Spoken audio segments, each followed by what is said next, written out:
All right, Matt. So I got a bit of a rabbit hole for you today. This would be kind of our first episode on GLP-1 and its relationship with, biological aging. Right. So we saw a CNN and a BBC article both published earlier this year about, Ozempic could delay aging, researchers suggest.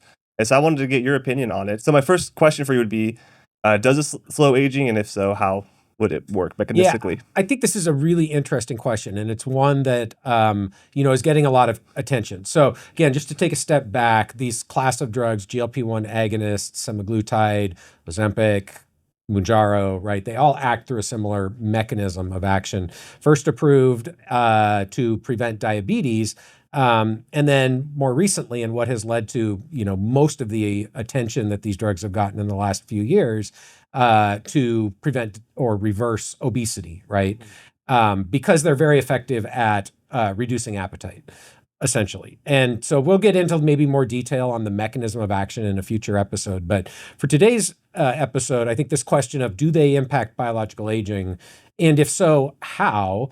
And why do people even think that's the case is probably the things that we want to touch on. So let's start with why is this becoming headlines now? And I think both of the stories that you highlighted, the one in BBC and definitely the one in CNN, were sort of posing this question, but it was based on the evidence that's starting to accumulate that GLP-1 agonists not only prevent diabetes, reverse obesity, but may also reduce the risk of heart disease, heart attacks, and stroke, right?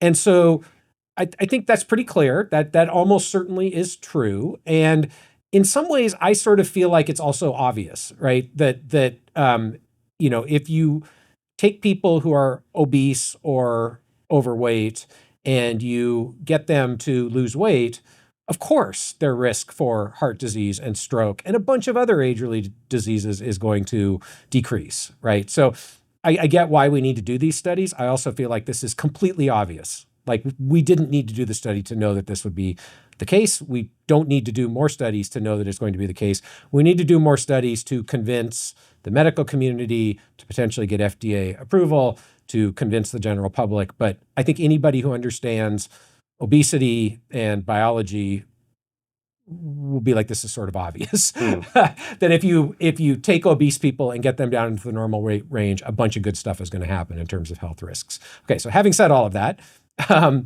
do they affect the biology of aging? So they affect multiple age-related diseases in overweight and obese people.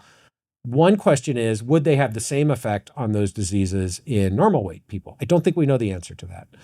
Another question is, if they are affecting biological aging, is it only a caloric restriction effect, or is it something else in addition to a caloric restriction effect? That's super interesting to me. I also don't think we know the answer there. The last thing I'll say, because I'm talking a lot and you've got questions to ask me, but the last thing I'll say is I sort of feel like, there's pretty good reason to believe that obesity to some extent and diabetes to a much greater extent likely accelerate the biological aging process, right? So if you take a normal weight person and you move them into the obese range and they become metabolically dysfunctional on the path to diabetes, I think there's pretty good evidence that leads to an acceleration of what we call biological aging. And so again, in that context, those people are aging more rapidly and become at higher risk of developing essentially all of the diseases of aging at a younger chronological age. Okay, does that make sense? Mm-hmm. So if you take a population that is aging at an accelerated rate because they are metabolically challenged, and you then cause them to eat less, and that suppresses their metabolic dysfunction, that is also going to reduce the risk of developing essentially all age-related diseases, which I think is the most likely explanation for why we are seeing that obese people who are on GLP-1 agonists are at lower risk for multiple age-related diseases. I expect this will continue. We will see that they are at lower risk for dementia. We will see that they are at lower risk for cancer. We will see that they are at lower risk for liver disease, right? All of these diseases of aging that are accelerated by metabolic dysfunction will be suppressed by GLP-1 agonists. It's an interesting question, and this is where I think if you had the data, it would be interesting to look. if you could look at the individual level, there are people who are obese who do not develop metabolic disease. In those individuals, do these drugs reduce their risk of other age-related diseases? I actually don't know. I can't really predict what the answer to that would be. I don't think we've got enough data yet to know for sure. So that's those are the questions that I think about. And I think some of them, maybe the studies haven't been done, but we already know the answers. Some of them, we just don't know the answers yet.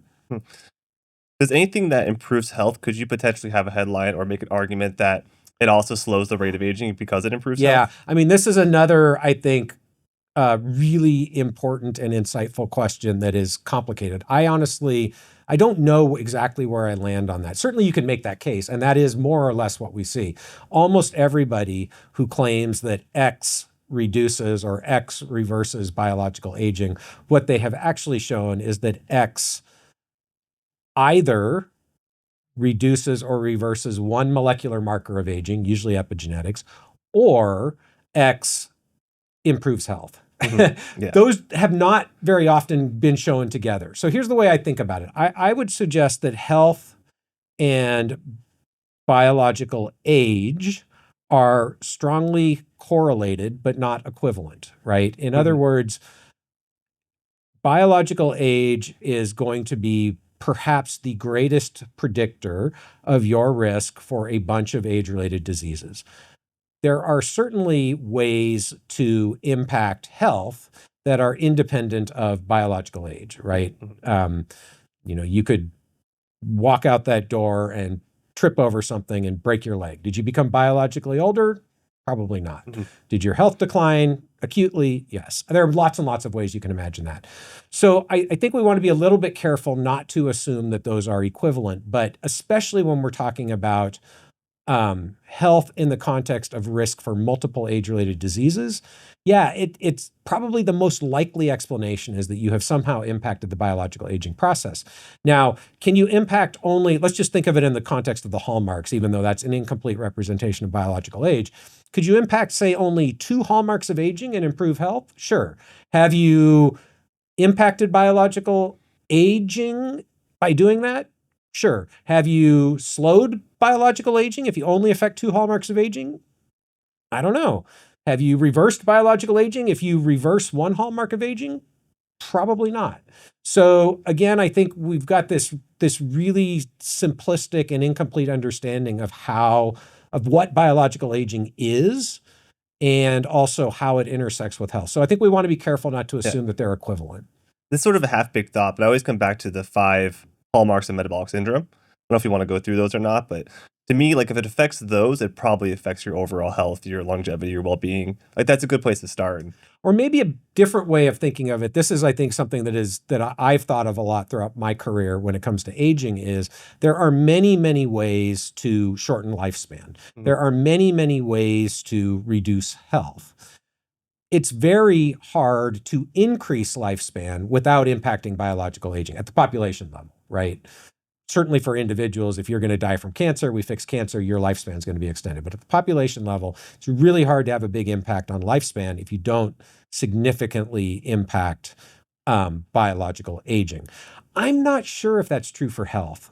It might be. Yeah. It probably is in developed countries. In developing countries, maybe not, right? Yeah. Like if you just think about the impact of antibiotics on health and certainly life expectancy, over the last 100 years, that didn't probably impact biological aging, but it had a big impact in the context of what the population was experiencing then. But once you get to populations where most people experience significant biological aging and they die from diseases that are caused by biological aging, then I think in order to significantly impact the health of the population, you probably have to do something to biological aging. But does it have to be all of biological aging? Again, in the United States right now, I think you could make a pretty compelling case that health span at the population level is largely limited by metabolic disease. Is metabolic disease all of biological aging? I don't know. Again, I just got done saying that I think you could make an argument that people with metabolic disease and diabetes are aging at an accelerated rate. Are all of the hallmarks accelerated? Is the other aspects of biological aging we don't understand very well accelerated? I don't know. Yeah, I think where GLP-1 excels is in the the hallmarks of metabolic syndrome. So you think of triglycerides, waist circumference, blood sugar. That's kind of where it's improving. I would agree with that. And we know in laboratory animals, rodents in particular, caloric restriction is by far the most consistent and effective way to increase lifespan and broadly improve health span metrics, even in populations that are not starting from an overweight or obese point, right? So the alternative possibility is, so first of all, in my mind, GLP-1 agonists are drugs that induce caloric restriction. They might do other stuff, but they absolutely do that. So an alternative possibility is that giving GLP-1 agonists to normal weight people will induce caloric restriction in that population, slow their biological aging. I think that's probably true. I think the question is, in that context in humans, because we're different from rodents in the laboratory, obviously, at least most of us, will that increase lifespan and health span? That's where I'm not so sure, because I think people age differently than laboratory rodents. First of all, we're in a complicated environment. We're exposed to changes in temperature, pathogens, pollution, all sorts of stuff that rodents in the laboratory are not exposed to. That could impact how we respond to caloric restriction and whether there are consequences that are negative. And humans are more susceptible to sarcopenia and the consequences of sarcopenia, frailty, loss of bone density leading to falls and fractures and things like that than laboratory rodents are. So I think the question is whether caloric restriction in a normal weight population in people, even if it is significantly slowing biological aging, will have detrimental consequences that offset the benefits of slower biological aging. And again, this is kind of what I was alluding to before. Health and biological age are correlated, but not equivalent. You could be aging biologically in most ways at a much slower rate, but become hyper susceptible to frailty still, because of a consequence of the intervention to induce slower biological aging. Your health is going to be crap, even if you're biologically a 60-year-old in every other way. So that's where I think we need to be a little bit careful about the way we think about biological aging and health. And they're usually going to be correlated, but not always. Yeah. Well, one quick aside, you hit on a few of these, is I've got this thing going on with my eye. And when I Googled, I'm on antibiotics for it as well. And when I Googled the top reasons of why this happens, I forget the name of it. The number one was age. Which I'm like, oh, like Matt. Well, but that's going to be true for a lot of stuff, yeah. But it's the first time I actually saw age as a risk factor, like actually laid out that way. Interesting, yeah. So my next question for you is, are there more effective versions coming out? Like I heard an analogy is kind of like the iPhone, where each year there'll be like the next sort of drop and a better GLP-1 that maybe has a better mechanism of action. Well, I think there's a few ways, and again, this is not my area of expertise, so this is just from talking to people, but I think there's a few ways people are thinking about better versions of these drugs, and that can mean different things, right? So to a pharmaceutical company, a better version is one that they can get a new FDA approval and, be able to market and make money off of. But from a sort of like patient or provider perspective or public health perspective, I think there are a few ways that people are thinking about improved versions of these drugs. So one is the oral bioavailability, right? So you and I talked a little bit about this recently, but it turns out there is an orally bioavailable version of a GLP-1 agonist that was approved, I think, for diabetes several years ago. Not really talked about much for obesity, I think partly because of the dosing isn't optimal. And but right now, most of the GLP-1 agonists that people are getting are injectables, and that's just kind of a non-starter for a lot of people. So I think an orally bioavailable, effective GLP-1 agonist is one thing people are talking about. People often talk a lot about the next generation being much more effective at causing weight reduction, even more effective than these really effective drugs. So that's another way people are talking about making better versions. And then expense, right? So, can we get to the point where anybody who should get access to these drugs can get access to these drugs independent of their socioeconomic status? And so that would be a better version, right? And again, at some point we'll get there. This is sort of an aside, but it's we could be there today. Again, it's sort of my view that for a whole bunch of reasons related to the way that our, economic system with pharmaceuticals is set up. And like, I don't want to go down that path. There's lots of reasons we can all be upset about that. For a lot of those reasons, there are a lot of people who really for medical purposes should have access to these drugs and don't. And there are a lot of people taking them who for medical purposes alone probably don't need them. I'm not saying they can't improve health in those people. They probably can, because they can get access to them. They can afford them, right? Right now, they're too expensive for a lot of people who need them. That shouldn't happen. That is fixable, should have been fixed by now. It will get fixed at some point, but so that would be another way that these drugs could be improved. I think the thing most people aren't paying enough attention to is how do we get GLP-1 agonists or use them in a way that will not induce some of the concerning, I'm going to call them side effects, even though a lot of people don't talk about it as side effects, of lower muscle mass, lower bone density, that in the long run, I think we will find out how detrimental that is, right? Over 10 years, 20 years, if people's, muscle mass is declining while they're on these drugs, or if their bone density is declining to the point where they become osteopenic or have osteoporosis, how often does that lead to frailty, fractures, falls, things like that down the road? Yeah, that reminds me of our episode with George Sutphin, where he showed his DEXAs before his GLP-1 agonist. I forget which one he's on, during, and his muscle's gone up, his bone density is the same. So he's highlighted that he resistance trained, a few times a week, and he made sure he got adequate protein. Yeah, and there are companies. I mean, first of all, I think that's a great case example where you don't have to lose lean mass when you're on these drugs. I think the statistics are, at the population level in some of these studies, I've seen that, half of the weight loss is lean mass, half is fat mass. Mm. Now, maybe that's okay. If you're obese, that you might be willing to tolerate that from the perspective of it's still a net win in terms of risk reward for a bunch of different age-related diseases. And if it also cures your diabetes, even better, right? Yeah. So I think there you might be willing to tolerate it. Even there, I think it doesn't need to be that way. That's the other side of it, right? Is that I think we know that if people are educated about the importance of consuming enough protein, high quality food, and resistance training, you can offset most, if not all, of the negative changes in body composition that go along with taking GLP-1 agonists. Unfortunately, most people don't get that education. That's, I think, is starting to change. Mm-hmm.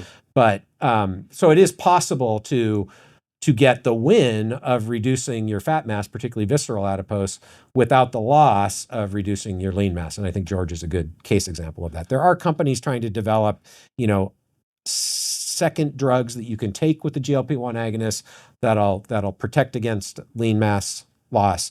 You and I have speculated a couple of times about, what if people were put on testosterone, right? Like, I don't know the answer to that, but that might be another way to preserve lean mass. But I still think the most effective way to avoid loss of bone density, loss of lean mass, and still get the benefits from the GLP-1 agonists is just eat a high quality diet. I think, unfortunately, and again, this is an education problem that a lot of primary care docs who are using these drugs don't educate their patients about what else they should be doing. Like, sure, eating less crap is probably better than eating more crap, but you'd be much better off if you ate less crap and substituted it with a high quality diet, especially making sure you get enough protein and doing some resistance training, right? Yeah. While you're on these GLP-1 agonists. Like that, I think, is probably the best way. And then monitoring hormones, for example, and if you see a decline in testosterone or dysregulation in your overall hormone profile, taking steps to offset that as needed, for sure.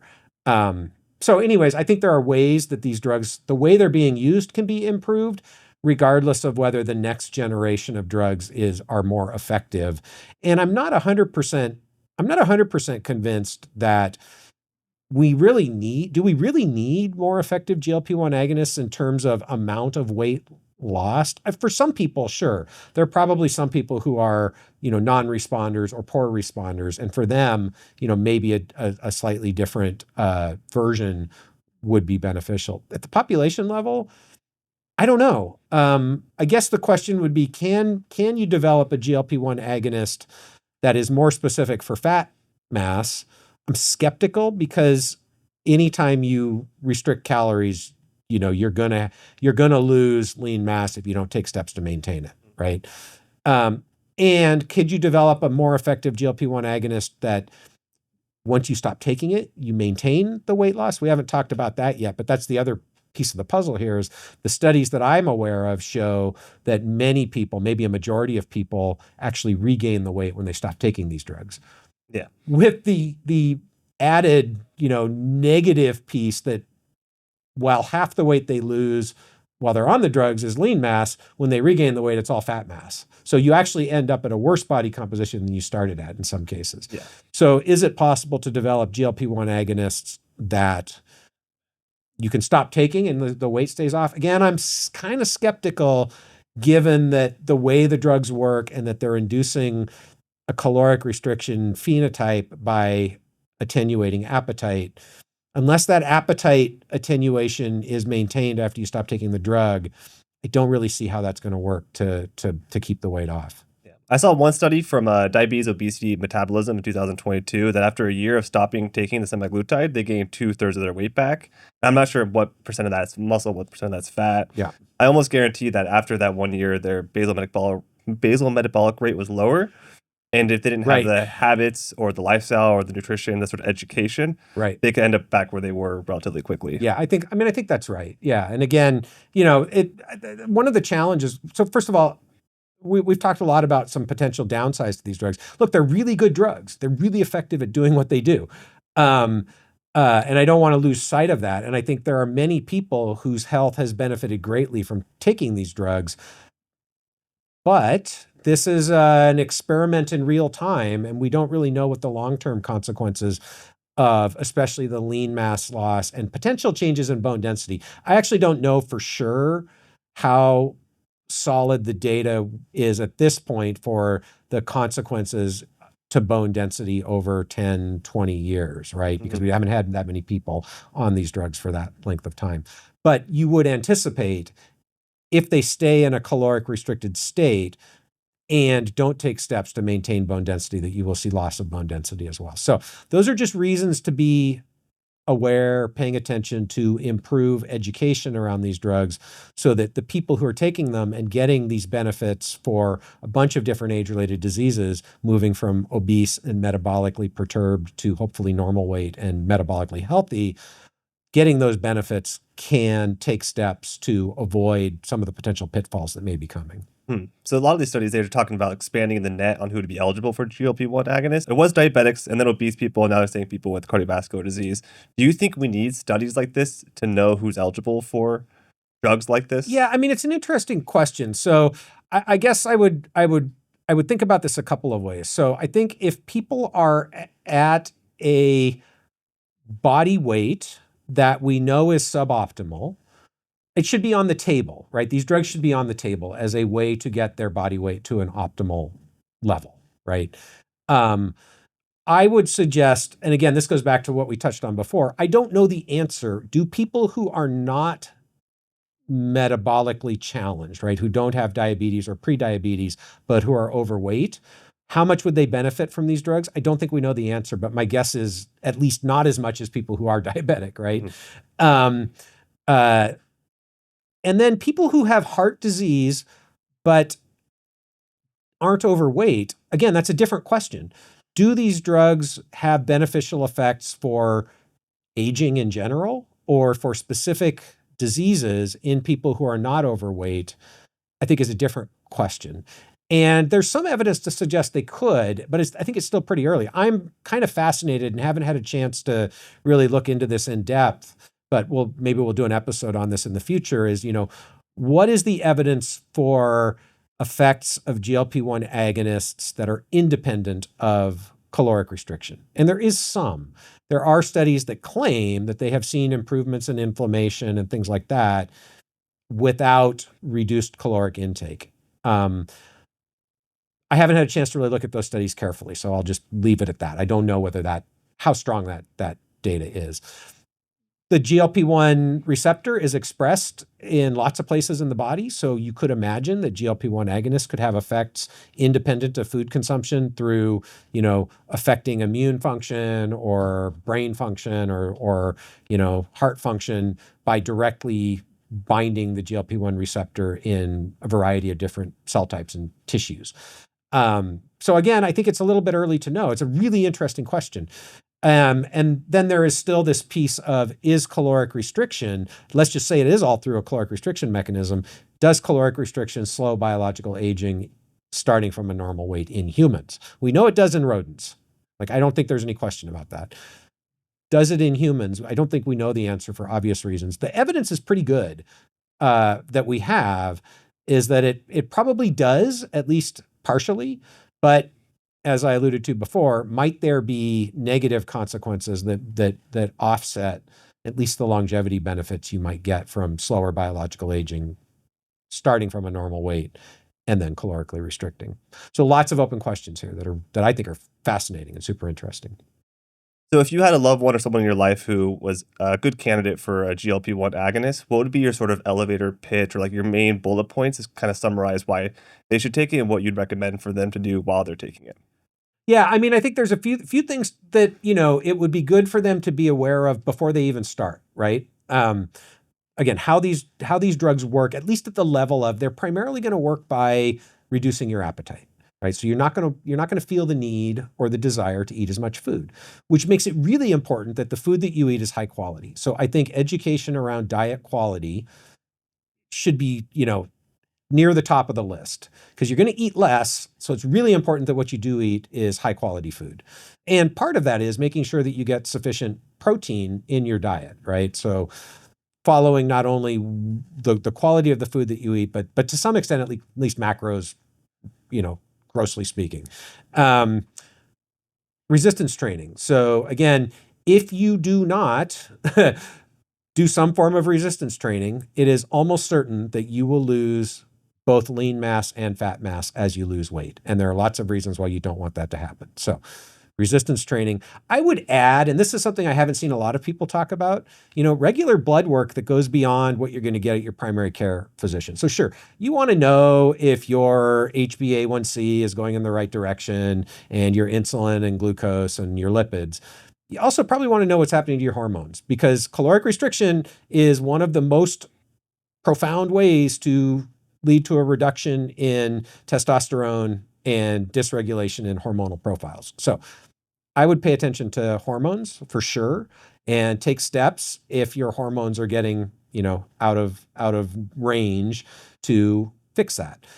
Essential vitamins, things like that. Also pay more attention because you're going to be in a nutrient restricted state. So I guess those are the kinds of things I would think about. And also make sure that people know, if you start this, and it's likely that you will need to stay on these drugs maybe for the rest of your life in order to maintain the weight loss.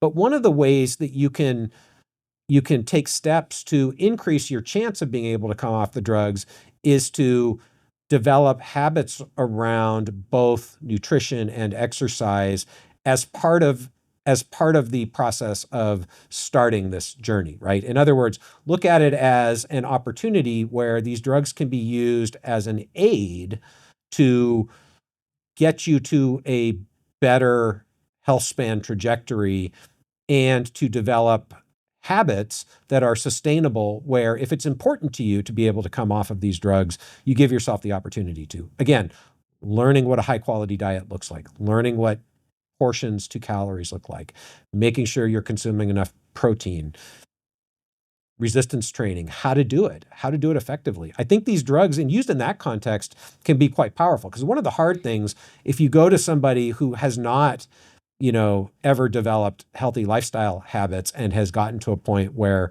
they are overweight or obese, sedentary, probably not sleeping real well, maybe already hormonally dysregulated. One of the real challenges is just seeing a positive effect when you try to start a lifestyle modification. I think these drugs can help because they're gonna be an aid in bringing down the appetite piece, right? And potentially other, again, effects on inflammation, things like that, that may or may not be directly due to the caloric intake. So if you approach it from that perspective and get training and knowledge on how to adopt a healthy lifestyle, how to eat a healthy diet, how to exercise effectively, that can be quite powerful. So that's the other piece of the puzzle. I think it would be great for people to have a little bit more education around. Yeah, thanks, Matt. That was great. That was really helpful. Yeah, absolutely. I think, it's going to be interesting to see where things go in the next few years. I'm optimistic that that these drugs can play a big role in sort of helping move a lot of people into a better health span trajectory going forward. Okay, well, thank you for your time. Awesome. And thank you all for sticking around for this episode of the Optispan podcast. As always, if you have any questions or comments, please leave them below. If you are not yet a subscriber, hit that subscribe button. And we hope to see you next time on the podcast.